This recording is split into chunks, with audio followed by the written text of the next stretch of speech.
రాష్ట్రంలో డ్రగ్స్ మరియు గంజాయిని సమూలంగా పారదోలేందుకు వినూత్న కార్యక్రమానికి శ్రీకారం చుట్టారు. ఇందిరాగాంధీ స్టేడియంలో 5 మహిళా పోలీసుల ఆధ్వర్యంలో సైకిల్ ర్యాలీని హోంశాఖ మంత్రి అనిత,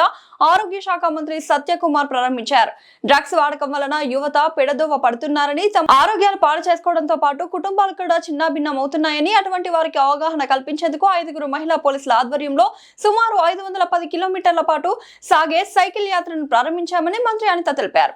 ఈ ఒక సంచలనంగా ఈ కార్యక్రమాన్ని టేకప్ చేసి మ్యాక్సిమం అవేర్నెస్ కల్పించి ఈ డ్రగ్స్ని మన జిల్లా నుంచి తరివేయడానికి, డ్రగ్స్ పై ఉక్కుపాదం మోపడానికి,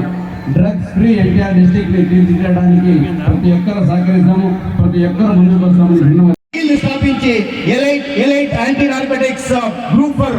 లా ఎన్ఫోర్స్మెంట్ సంస్థలు స్థాపించి దానికి దాదాపు 460 మంది శిక్షణ పొందిన పోలీస్ అధికారులు ఇచ్చి, అదేవిధంగా ఎక్సైజ్ కానీ, ఎడ్యుకేషన్ డిపార్ట్మెంట్ కానీ, హెల్త్ డిపార్ట్మెంట్ కానీ, ఇతర స్టేక్ హోల్డర్ మినిస్ట్రీస్ ఏమన్నాయో వాటి అన్నింటినీ ఒకటిగా చేసి ఇవాళ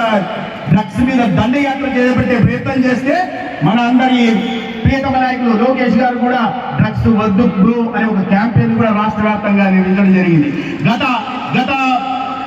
మీరు 2022లో ఈ రాష్ట్రంలో 169,000 కిలోల గంజాయి దొరికిందంటే ఎటువంటి పరిస్థితి ఉందో అర్థం చేసుకోండి. దాన్ని దృష్టిలో పెట్టుకుని గంజాయి నిర్మించడం కోసం ఎక్కడైతే మూలాలు మీరు దెబ్బతీయాలి